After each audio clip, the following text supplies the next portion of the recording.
Ok. Bom, então só para gravar aqui, deixar no começo da gravação, hoje a gente não vai ter nenhum conteúdo, tá? Hoje vai ser só acompanhamento do que vocês estão fazendo, né? Das listas e dos projetos, e tirar dúvidas, tá? O Emanuel começou perguntando o que é o termo de hopping que aparece nos modelos type binding. A gente vai discutir isso nas próximas aulas, depois que a gente avançar um pouquinho na lista e nos projetos. Mas, para adiantar a resposta, estava dizendo que existe uma confusão. Quem está começando a estudar esse tópico costuma confundir, e alguns professores mais experientes, ainda que saibam a diferença do que eu vou falar, abusam da linguagem e misturam as coisas. Então, você tem, por exemplo, a gente pegou o modelo contínuo, né, o modelo K-scalar-P, lá para banda parabólica, por exemplo, e discretizamos, né, naquela matriz tridiagonal. A gente viu ali que você tem a derivada segunda, fica aquela matriz que é 2 da diagonal e menos 1 fora da diagonal, e isso está multiplicando basicamente h barra quadrado sobre 2m dividido pelo passo Δx ao quadrado, certo? Esse termo, fora da diagonal, você pode pensar que é o hopping, nesta abordagem. Mas não é o hopping no sentido mais adequado, por isso que gera um pouquinho de confusão. Então, quando a gente pega o hamiltoniano contínuo, k quadrado, por exemplo, ou se for grafeno, k escalar p, que seja, e discretiza ele numa rede quadrada, numa rede hexagonal, e aí você pega essa representação matricial da derivada, seja da derivada primeira no grafeno, ou da derivada segunda nas bandas parabólicas, os termos fora da diagonal, quando você escreve em segunda quantização, eles ficam com exatamente a mesma cara que o hopping e eles têm a mesma interpretação que o hopping, que é basicamente a energia cinética, né? É o movimento, é o que dá movimento para os elétrons, basicamente. Então, isso já é o termo de hopping. Tudo bem? Por essa visão, tá claro o que é? Sim, tá. sim. Mas eu digo que isso gera confusão, porque isso não é exatamente o termo de hopping original que vem dos modelos type binding, tá? Então, quando você faz type binding, você tem lá o sítio A, sítio B, pode ser 2 átomos de carbono, se for o grafeno, por exemplo, e aí você tem um termo de hopping que te dá energia cinética entre eles. Aí como é que sai esse termo de hopping no caso de um modelo type binding? Então, lembra que o modelo type binding é um modelo baseado, na sua versão mais simples, numa expansão numa base de orbitais atômicos, né? Linear Combination of Atomic Orbitals, o LCO.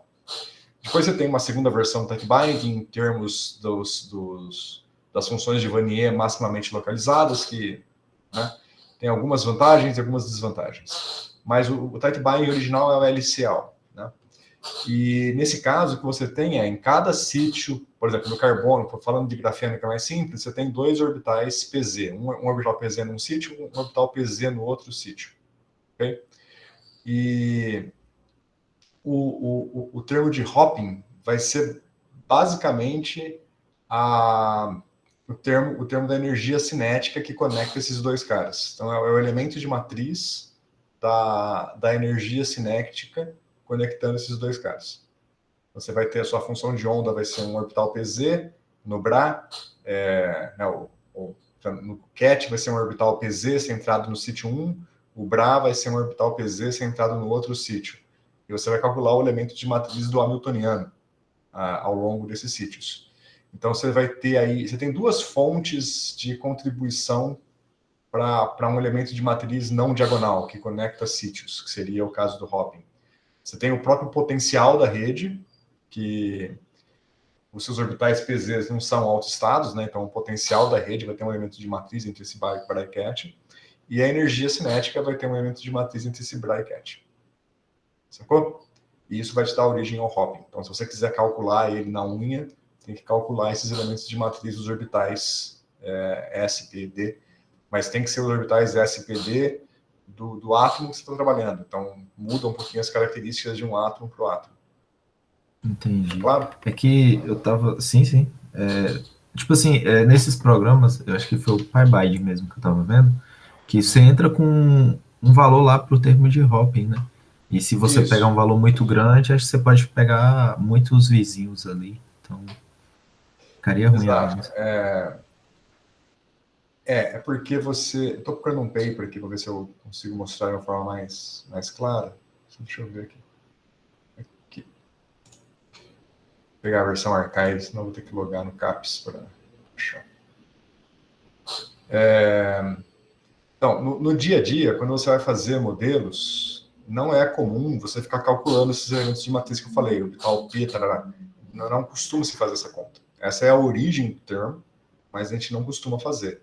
Então, tipicamente, a gente faz fit mesmo. Você tem a banda DFT, ou você tem alguma medida experimental que te ajuda a entender as bandas, e aí você ajusta esses hoppings e a energia local de cada sítio para bater com um experimento ou para bater com as bandas DFT. Tipicamente é assim que se faz. Okay? E aí alguém faz com o grafeno e você confia que está certo e bola para frente. Tem uma abordagem que é o DFT-TB, né? DFT Tight Binding, que ele faz o DFT em cima de um modelo LCO. Basicamente, ele calcula esses parâmetros de hopping a partir do DFT, de uma estrutura de DFT. Mas mais interessante que isso, eu não gosto muito do DFT-TB, você tem que construir pseudos específicos para eles, e não é um negócio que está bem estabelecido ainda, tem muito espaço para crescer. Funciona bem para materiais leves, para materiais pesados já começa, não tem não é nem pseudo, são os orbitais, eu acho que você tem que calcular, né? Esses orbitais específicos dos materiais, você tem que rodar e criar uma base tipo pseudo, só que para os orbitais, para poder ser eficiente. Tem um programa, você deve conhecer, que é o PAO Flow, PAO Flow, que é do Márcio, lá do Rio de Janeiro. Do Márcio e de um grupo gigante, mas mais próximo da gente, o Márcio. Sim, eu dei uma olhada nele. Eu estou com o paper aberto aqui, paper deles. Deixa eu ver se a gente dá sorte dele ter escrito para a gente o que você está perguntando explicitamente.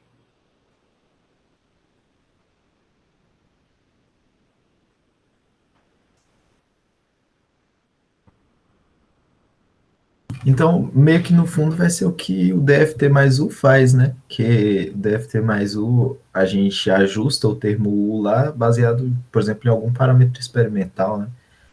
Aí você tem o termo experimental e vai ajustando ali de forma que seu parâmetro de rede teórico bata com...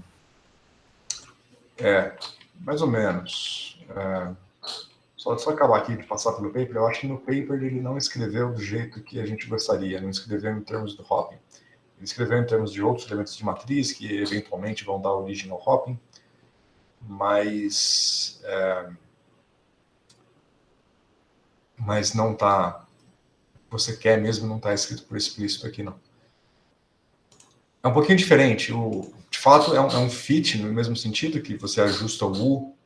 Assim, que o U é mais delicado, né? Você quer ajustar, mas não muito. Você quer, para você dizer que você tem um resultado robusto com DFT mais U, a sua comparação com o experimento deve depender do U, mas não muito. Você tem que ter uma boa liberdade no U para dizer que conseguiu explicar o experimento, porque a incerteza no U é muito grande, né? Então, se você precisa de um U muito bem ajustado para dar certo, tipicamente não é muito confiável o resultado. Agora, aqui não, aqui você faz um fit mesmo, né? Tipo, a maior parte das pessoas faz isso, roda o DFT para o material e depois faz um modelo tight binding e tenta fitar as bandas, tenta fazer dar certo. O Vania 90 faz isso, né?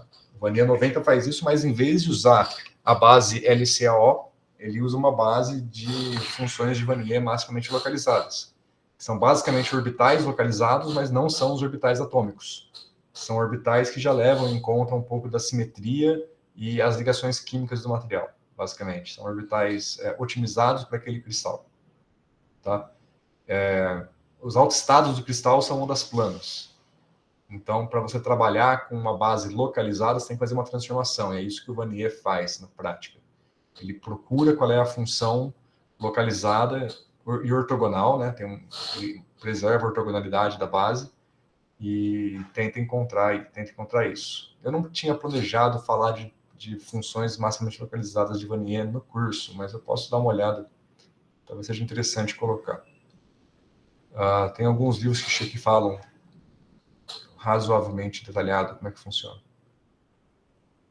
Ok? Beleza. Se o senhor depois achar uma discussão mais técnica desse termo de hopping, puder mandar, ficaria grato.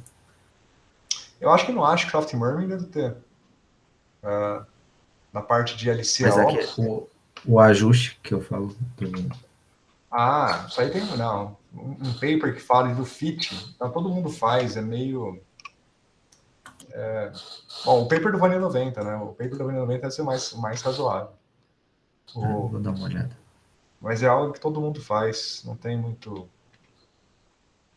uma referência que eu conheça, não muito específica. Não, Agora, se beleza. você procurar com Ashcroft Mermin aqui aberto, se você procurar na parte de tight binding, né? É o capítulo 10, página 175.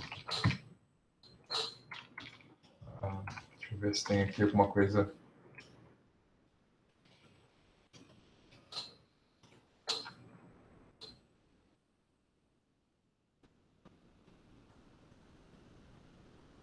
Define as funções de base, está discutindo o teorema de Bloch primeiro. Não sei se ele vai escrever o hopping na forma que você quer, t igual a alguma coisa, né? Porque esse t é uma linguagem moderna, não necessariamente o Ashcraft Mermin está escrevendo do mesmo jeito. Mas deve ter alguma coisa parecida aqui. Como não é idêntico, tem que dar uma olhada com calma. Ele tem uns elementos de matriz que ele chama aqui de beta, alfa e gama, estão todos relacionados com isso. Precisa ver qual deles é exatamente o que vai fazer o papel do hopping. Talvez seja o gama, pelo que eu estou olhando aqui.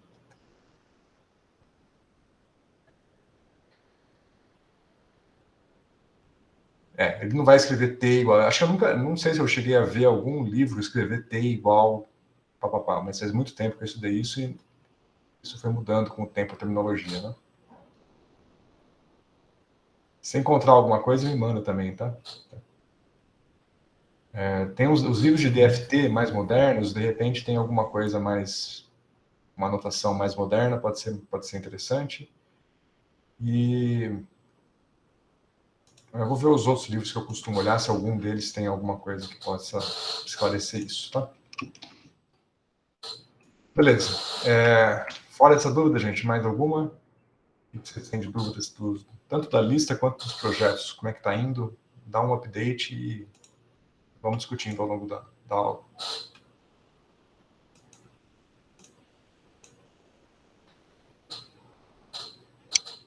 A lista, vocês começaram a fazer? Como é que tá?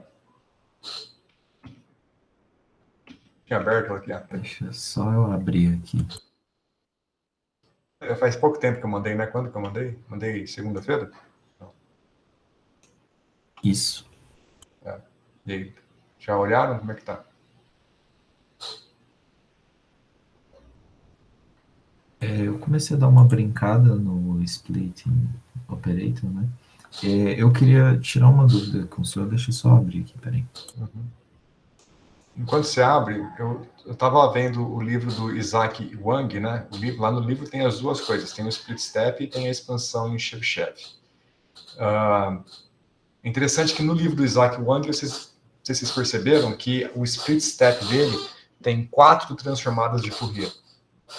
Ele começa, na lista que eu mandei para vocês, eu fiz o split do potencial e da energia cinética na forma exponencial de V, depois exponencial do HK e depois exponencial de V de novo. Então, eu intercalei o V dividido com o tempo dividido por 2, depois o HK, e depois o V com o tempo dividido por 2 de novo.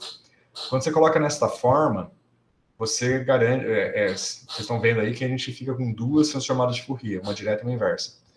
O Isaac Wang fez o contrário, ele começou com HK, depois o V e depois HK de novo. Quando você coloca nessa ordem, você tem que fazer 4 transformadas de Fourier, é mais lento o código. Porque o HK você tem que fazer no espaço de Fourier, né? Então você tem que colocar ele no meio para reduzir o número de transformadas de Fourier que você faz. Você começa do lado direito, o primeiro operador tem que ser aquele que já está no espaço, que não precisa de uma transformação para fazer a operação. Aí você minimiza o número de transformadas. Ok? O Isaac Wang bobeou nessa definição. Ele começa com a transformada do próprio pacote, né? Porque o primeiro operador está no espaço K. Está ao contrário. Compara com o meu, que vocês vão ver que tem essa inversão aí. Quando eu vou fazer a evolução temporal, eu multiplico a exponencial pelo t que eu fiz, ou eu faço isso por um dt? Porque se for Delta T. um t... então delta t, né? Porque se fosse um t, eu tinha que fazer a minha divisão do mesmo tamanho da divisão de x. Aí daria ruim, eu tentei isso. Por quê? Não tem. Porque você estaria multiplicando um potencial, por exemplo, de um tamanho e o t dividido em outro tamanho. Né? O t é um número. Se fosse multiplicar por t, seria um instante de tempo t, não o vetor t. Pois é, eu estava vacilando nisso. Que eu estava pegando, multiplicando por todo o array. Não pode. E tem que ser delta t, porque isso talvez fique mais claro no primeiro exercício que eu passei aí da parte teórica, que é você demonstrar a ordem do erro. Então, a ordem vai com delta t ao cubo. Tá? A ordem do erro da expansão. Porque essa expressão, né, a expansão, ela é aproximada. Você não pode decompor porque as coisas não comutam. Essa decomposição exponencial não é correta porque as coisas não comutam. Então, do jeito que está aí, essa intercalação V com ΔT sobre 2, H com ΔT e V com ΔT sobre 2 é um truque para que essa decomposição seja correta até ΔT ao cubo. Tá? Então, o ΔT tem que ser pequeno para que essa expansão seja correta. Não tão pequeno, porque ΔT ao cubo já é razoável. Permite que você faça um passo temporal razoavelmente largo. Mas quanto menor o ΔT, mais preciso é a sua expansão. Okay? Então, se você fizesse com o T ao invés do ΔT, para tempos longos, é como se fosse um ΔT gigantesco, né? Um salto direto do zero lá para frente. A princípio, no operador de evolução temporal, você pode colocar o tempo que você quiser, né? No operador exato, porque ele é exato, né? Agora, quando você faz essa decomposição, tem que ser em tempos curtos, então você vai fazendo saltozinhos de um instante de tempo para o outro.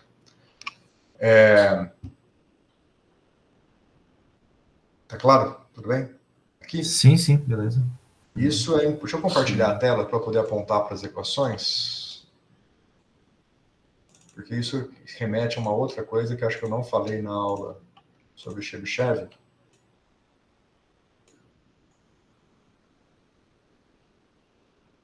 Compartilhou já? Então, bom, a gente estava falando dessa equação aqui, né? Então, isso daqui, vocês vão demonstrar no primeiro exercício que essa expansão ela é correta até ΔT ao cubo. Então, para usar isso daqui, o ΔT tem que ser, quanto menor, melhor. Né? Você tem que escolher um ΔT razoável para que o resultado convirja. Aqui em Chebyshev é diferente. É diferente pelo seguinte... do jeito que está aqui, eu coloquei de forma semelhante ao que está aqui em cima, né? O psi de t mais ΔT, e aí eu defini o tal como sendo o ΔT normalizado. Né? Veja que aqui não tem o H barra, porque a gente está usando unidades atômicas, né? Então H barra é 1. Mas o tal aqui é o ΔT normalizado. Né? Então eu estou fazendo aqui pequenos saltos nesta descrição de Chebyshev. Mas aqui é interessante que, se vocês acompanharem a dedução que eu fiz dessa expansão de Chebyshev lá na aula anterior, aqui de fato é uma igualdade, não é uma aproximação, porque é uma expansão exata. Aqui é uma expansão aproximada, correta até ΔT ao cubo. Aqui não, aqui é uma expansão exata. Então aqui eu poderia, inclusive nas minhas notas de aula original, eu não tinha colocado T mais ΔT, eu tinha colocado realmente T, né? E o meu estado inicial era... aqui eu errei, hein? Aqui era para ser psi de T, não de T igual a zero. Rafael, quer falar alguma coisa? Tem essa coisa de dinâmica, é altamente não trivial, e eu queria justamente fazer uma observação e perguntar sobre isso mesmo. O senhor está falando do split step e do Chebyshev. Porque, digamos, ali no split step, quando você está fazendo dinâmica de tempos curtos, o que predomina são altas energias, né?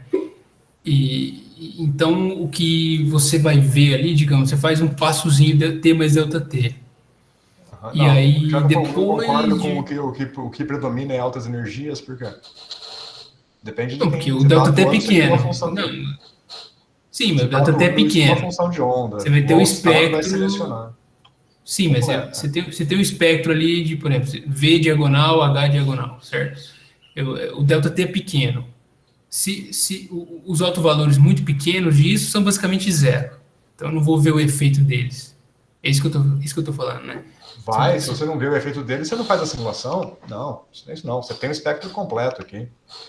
Não, mas se o seu tempo for muito curto, você vai multiplicar. Se for muito curto, né? Tempos muito curtos, você não vai pegar o efeito deles. Porque você está achando que esse cara vai para zero? Ué, se você tiver alguma, por exemplo, energia muito próximo de zero, seu delta T muito pequeno, você não vai pegar esse cara. Vai, se a energia é muito perto de zero, a oscilação é lenta. Você está pegando corretamente. Então, mas esse é o ponto, é isso que eu tô falando. Você faz a Mas dinâmica de tempos Mas curtos, calma lá. o Não, fato da calma. oscilação ser lenta é uma característica do problema, se a Sim, mas energia é perto de deixa zero. eu chegar onde eu tô, onde eu quero. O ponto é, você vai obter esse psi de t mais delta t num espaço de tempo curto. Você repete isso muitas vezes, a aproximação da sua função de onda ela vai ficando cada vez pior conforme o número de passos aumenta. Então, quer dizer, vai ter um efeito, por exemplo, um batimento, esse batimento de comprimento de onda muito grande, talvez você não consiga ver ele lá na frente repetindo vários delta T's muito pequenos a partir... É isso que eu estou falando, a Chebyshev tem essa vantagem. Né? É mais fácil de você ver esse efeito. Eu acho que essa expansão que eu estou dizendo, essa expansão ela é correta até ΔT ao cubo.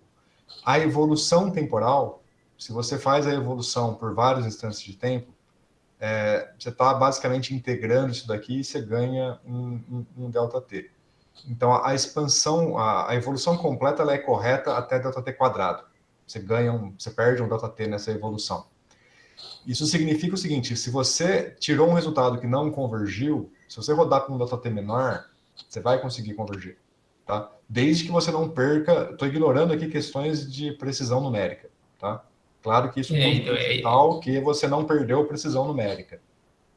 O ponto sutil aí é se você tiver, por exemplo, um espectro que tem muitos caras ali próximo de zero. Esse que eu estou falando. Não, muitos caras perto de zero não vai ser um problema. Te garanto que não vai ser um problema. Você vai ter um problema se você tiver um espectro muito díspare, com energias muito baixas e energias muito altas, de tal forma que não é possível manter precisão numérica nos dois extremos do regime. Tá? Mas só por ter energias perto de zero, não. A sua evolução temporal exata, se você conseguir calcular ela exatamente, vai ter energia perto de zero, você não vai perder a informação. Não, então, por exemplo, porque essa essencialmente é uma expansão perturbativa. Sim, mas ela é perturbativa e ela tem um erro que é associado a ΔT quadrado até o cubo. Mas isso também depende... ΔT, você recupera a precisão. Isso também depende, por exemplo, psi de t é um vetor, ele tem uma certa topologia, digamos assim, certo? Esse vetor. Ele tem um espectro, né? Não, o vetor, pensa no vetor, ele tem um certo formato, né? Ele tem dependendo de como você vai brincando com esse vetor, eu não vejo porquê, tá? Você fazer várias expansõezinhas pequenas. Então, psi de t mais ΔT é o primeiro passo, aí psi de t mais 2 ΔT é o segundo passo, por exemplo.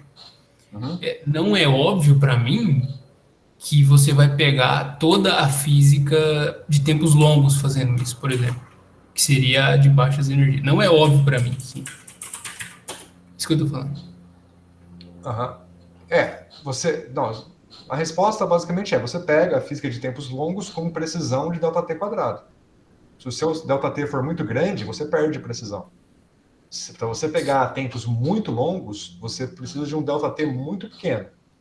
E claro, aí você pode ter um problema de arredondamento, porque você está fazendo uma propagação numérica que envolve muitas etapas. Sim. Mas aí é erro de arredondamento numérico. De máquina. Não é erro de representação numérica, não é erro da expansão em si.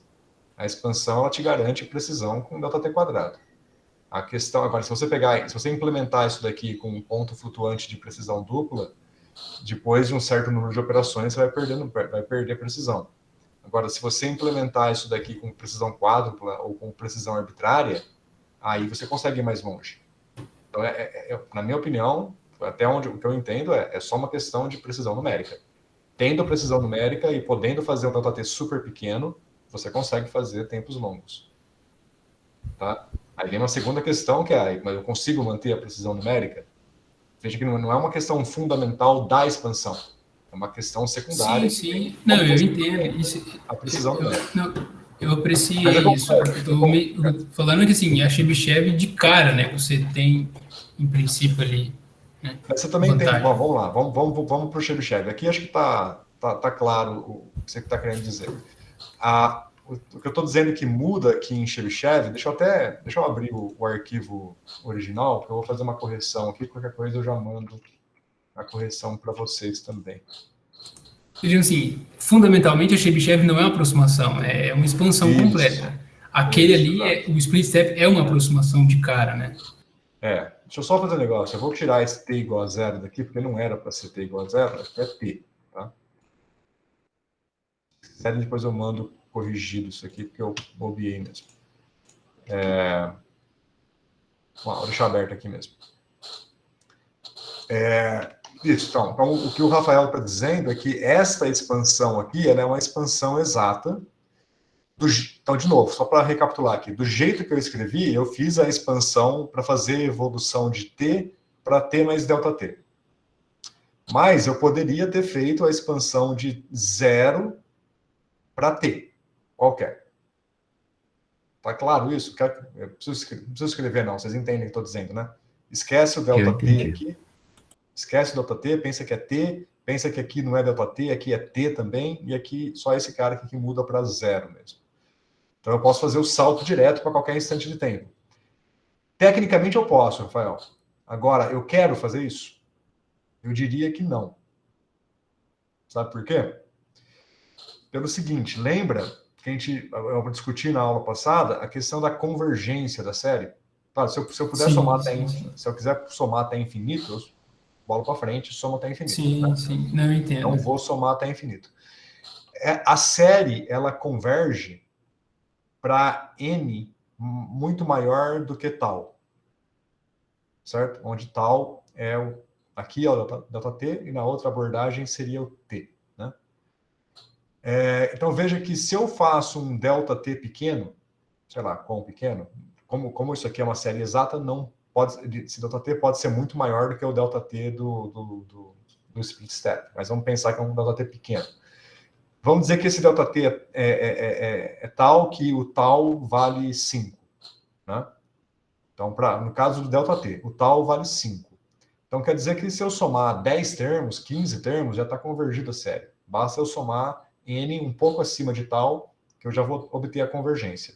Mas se eu quiser um pouco mais de precisão, somo um pouco mais. Né? E aí eu faço a evolução de t para t mais ΔT. Quando eu for fazer a próxima evolução, né, de ΔT para 2ΔT, o intervalo de tempo vai continuar sendo ΔT, então eu vou somar de novo 5 termos, 10 termos, 15 termos, sei lá, algo que for assim, dessa ordem. Né? Agora, se eu quiser fazer a evolução do outro jeito, com o salto direto para t, então o tal vai ser t. Aí quando o tal for grande, digamos que eu quero fazer a evolução de t igual a 0 até t igual a 1000. Se eu faço em saltos de tal de 5 em 5, eu sempre vou somar, sei lá, 15 termos na soma. Agora, se eu quiser calcular a solução em t igual a 1000, digamos que o meu tal é 1000, eu vou ter que somar 1000 termos da soma. Não 1000, né? Tem que ser muito mais do que 1000 para convergir. Então, talvez tenha que somar 2000, 5000 termos. Sacou? Sim. Eu até tentei fazer isso. Eu fiz a minha implementação dos dois jeitos, tá? E quando eu faço com o ΔT, eu obtenho a figura, né, a figura que está aqui embaixo, bonitinha, converge rapidinho, não tem o menor problema. Quando eu faço direto de 0 para 100, eu não me lembro quanto que dá o tal quando o t é 100, agora não me lembro de cabeça.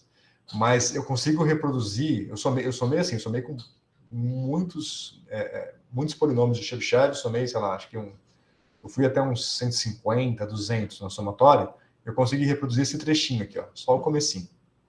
Depois se perdia. Aí ele perde até a intensidade, ele some o sinal. Não aparece nada, você não vê nada aqui na frente. Você só vê o vermelhinho aqui no começo.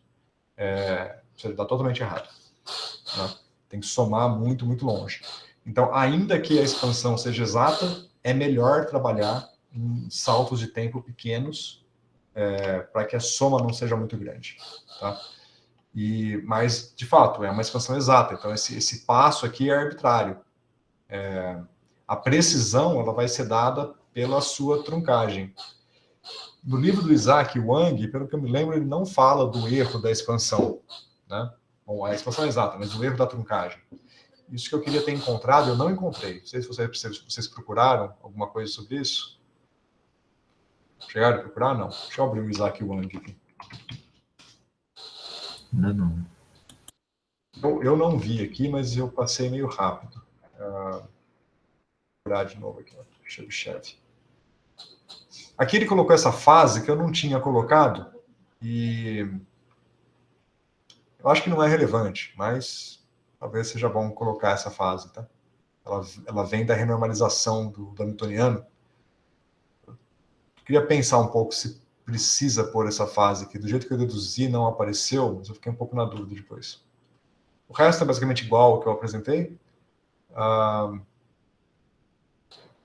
Agora, a precisão realmente... Aqui é aquele gráfico que eu fiz, né, do J convergindo, mas ele fez em escala log e eu fiz em escala linear para mostrar a exponencial. Né? Aqui vem a implementação e ele não fala nada do truncamento.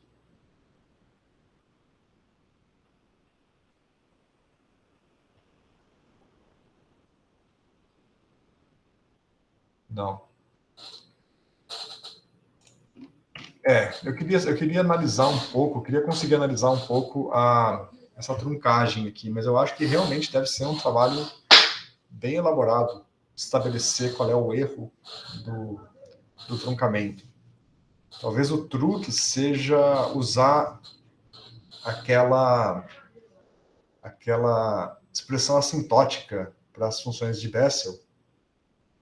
Se bobear é só isso, né? Talvez seja trivial. Deixa eu pegar a expansão assintótica que eu tenho anotado aqui nas notas de aula.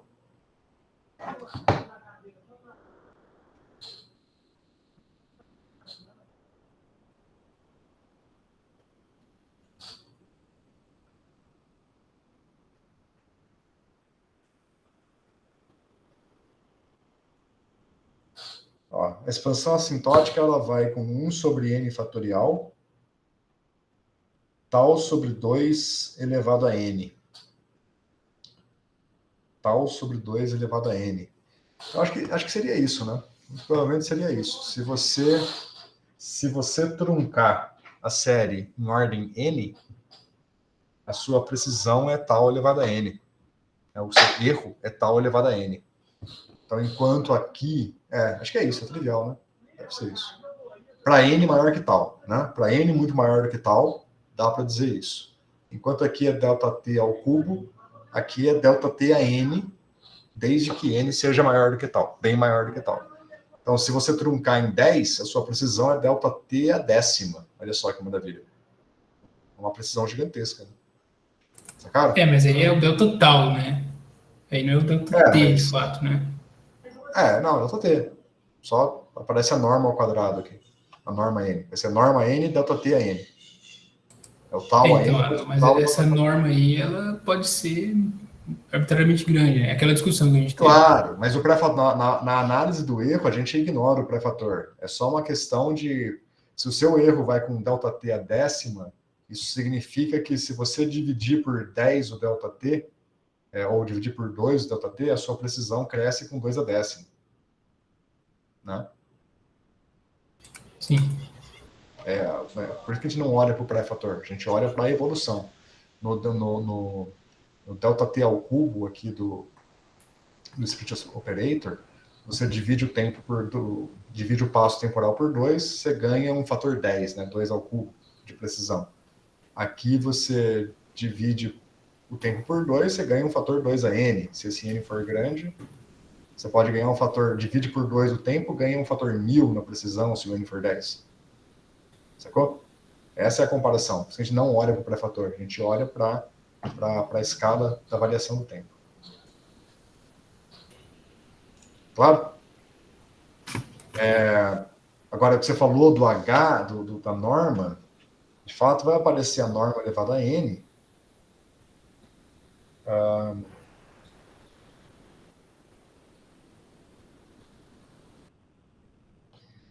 Mas vai cancelar, ó, pelo seguinte. O fatorial é embaixo ou em cima da BSOE?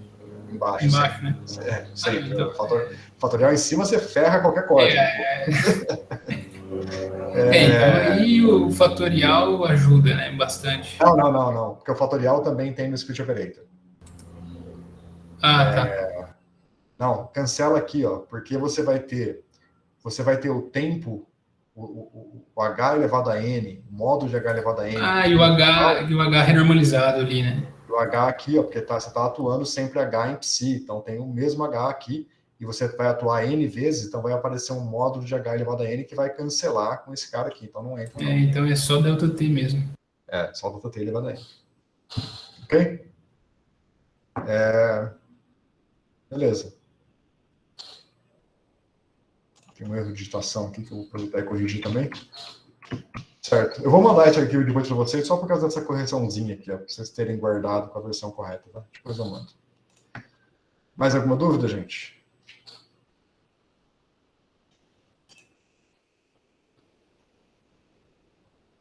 Vocês não começaram a fazer, né? Então, sem dúvidas, vocês tentaram fazer esse primeiro exercício teórico aqui?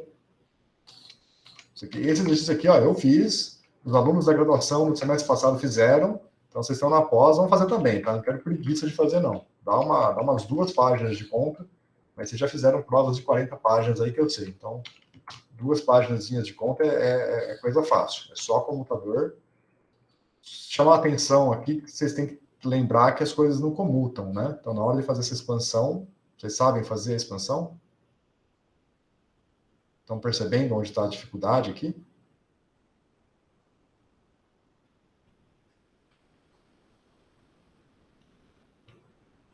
Estão quieto porque não tem ideia do que eu estou falando ou estão quieto porque é trivial o que eu estou falando? Eu ainda não peguei nessa parte, professor, então... Tá, mas você entende que eu estou falando que a expansão tem que tomar cuidado porque as coisas não comutam? Sim. Você vai... Bom, não estou dando muita fé, vocês estão muito quietos aí, eu vou abrir um pouquinho aqui a conta. Quando você for fazer, por exemplo, a exponencial de menos i h, vou por t, tá? Para não ficar escrevendo delta. E vai fazer a expansão desse cara, isso aqui vai ficar 1 menos iht mais, né, meio de iht ao quadrado, certo? Vou pegar só até a segunda ordem.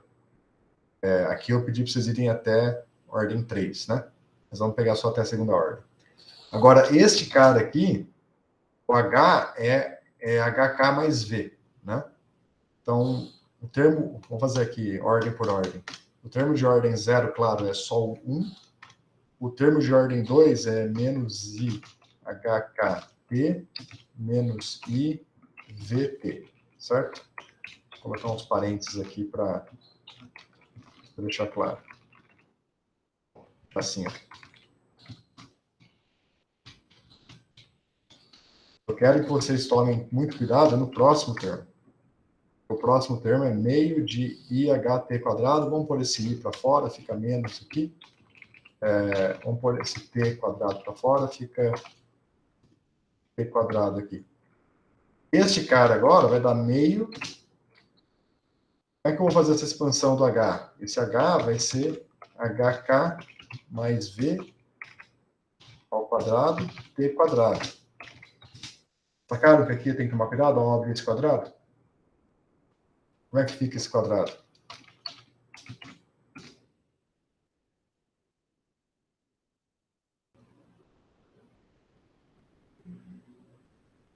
Deixa eu perguntar. Fica assim? HK quadrado mais V quadrado mais 2HKV V quadrado? Tá certo isso? Não. É. É que ele não comuta, né? Tem que fazer o produto desse HK mais V por HK mais V, né? Fazer distributiva. Isso. Então é assim, né? Então, basicamente, o que vocês têm que fazer é ignorar a expansão dos polinômios que a gente conhece e tem que fazer, basicamente, isso aqui, né? Agora, em ordem 2, você não vai ficar fazendo isso aqui. Você sabe que é só trocar a ordem dos produtos. Agora, quando vocês forem fazer em ordem 3, aí, bom, eu não sei, eu tenho dificuldade de lembrar de ordem 3 de cabeça, medo de fazer coisa errada. Então, na dúvida, faz o negócio completo, né? Ordem 3 vai ser isso daqui. Então, tem que fazer as distributivas aqui para pegar os termos mistos na ordem correta e não perder nenhum. Isso nesta expansão aqui, certo? Quando for fazer... Isso é o item A, item B, perdão. Para fazer o item C, é a mesma coisa, só que agora você tem 3 exponenciais. Então, você vai fazer... Vai ser basicamente... como se fosse isso aqui, né? Deixa eu apagar aqui. Seria essa expansão para o V.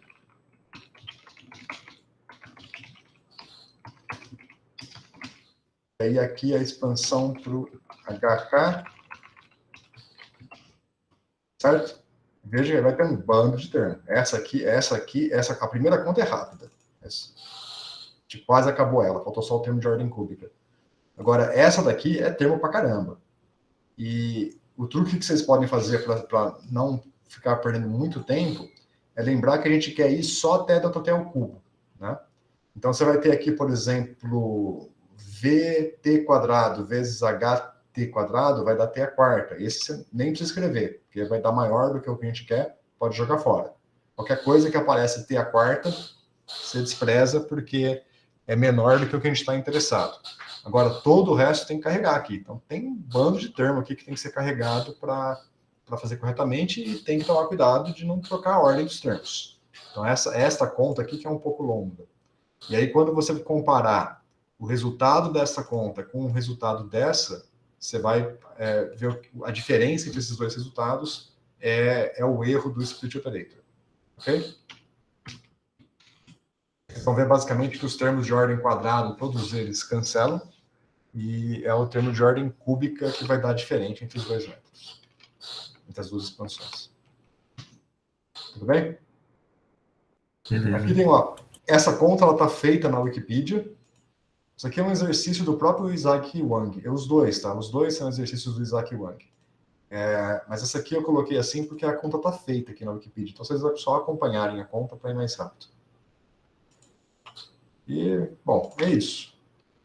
E aqui eu deixei o desafio do sistema 2D, né? Isso aqui o pessoal da graduação fez também no semestre passado, e fica bonitinho. Você vê o pacote evoluindo e você vê aqui as franjas de fração, e aqui você vê a interferência acontecendo. É bem legal de fazer, mas em 2D tem uma dificuldade um pouquinho maior, né? Então, fazer primeiro o 1D, depois tentar fazer o 2D. Nesse caso aí, só uma pergunta. O tamanho do obstáculo na figura da direita é igual ao tamanho do obstáculo na figura esquerda? Cara, eu variei. Eu não lembro das Porque figuras. não dá Eu fui para variando. Eu fiz vários tamanhos para ver o que acontece com a difração. Fiz grande para que o pacote passasse direto. Fiz pequeno para ter uma difração grande. Eu fui variando. Agora, essas figuras, exatamente, eu não lembro. Porque, em princípio, nos dois, digamos assim, pelo princípio de Bobinet, se o tamanho da fresta fosse igual ao tamanho do obstáculo, só que não poderia ter as outras paredinhas, né? Mas, em princípio, você vai ver difração nos dois, né? Você vai ver difração nos dois. Não só interferência. Aliás, eu sempre achei horrível essa distinção mal feita entre interferência e difração. Na verdade é a mesma coisa, mas não é. Eu sempre achei isso muito zoado. Enfim, só queria fazer desabafo aqui. Não, mas aqui eu fui variando, tá? Não me lembro das dimensões. Isso aqui eu fiz no semestre passado, já faz tempo demais. Eu copiei e colei as figuras da lista da graduação, tá? E não me lembro. A gente foi variando. O lance é você fazer isso. Varia a largura aqui, varia as distâncias, varia tudo e é legal ver o que vai acontecer, tá? Tem várias... As figuras ficam bem bonitas. Para a figura para ficar bem interessante, eu cheguei a fazer uma evolução temporal disso daqui, para a gente ver o pacote e tal, né? Não só a evolução temporal e a animação, né? Para ver bonitinho.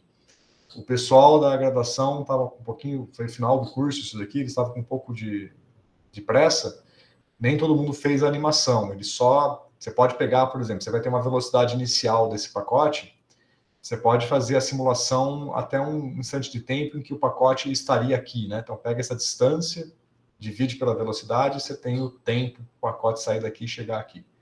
Claro que não vai ser preciso, porque tem uma barreira no meio, né? Mas te dá uma escala de tempo que demora para chegar até aqui. Então, se você rodar a evolução temporal para até este instante de tempo onde o pacote estaria aqui, você já vai ter a figura de difração ou de interferência já mais ou menos bem definida. Mas o mais legal é fazer a animação. Ok? Não sei se eu acho fácil a animação aqui no código do ano passado. Eu não cheguei a procurar antes da aula.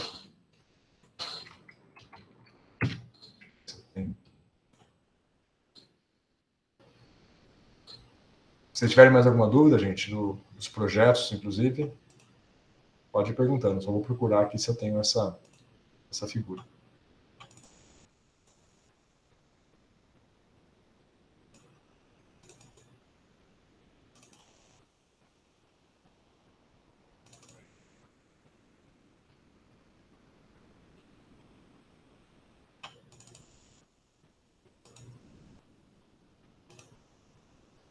Nenhuma dúvida, gente? Eles não estão trabalhando, né? Estão sem dúvida porque não estão desenvolvendo.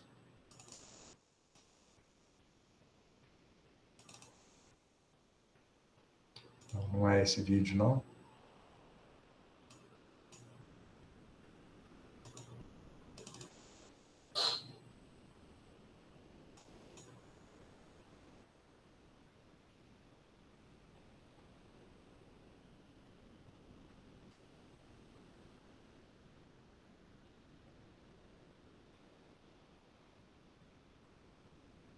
Tá aqui. Acho que tem os vídeos salvos aqui.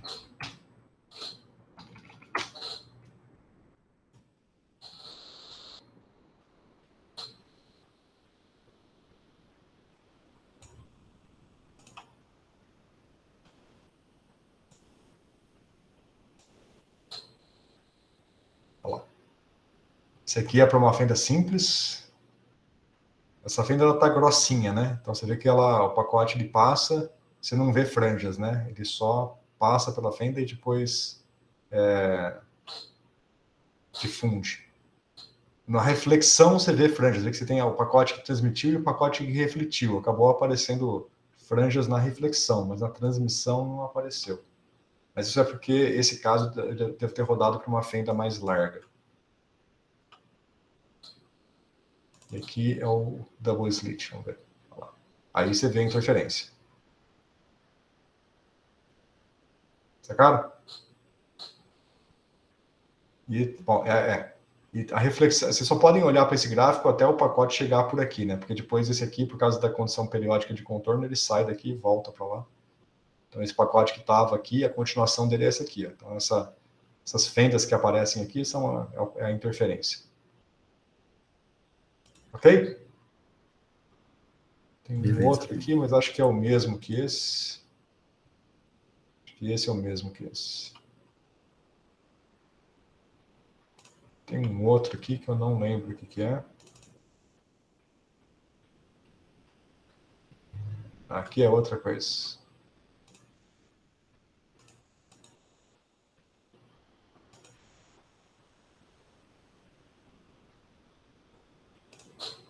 Ok.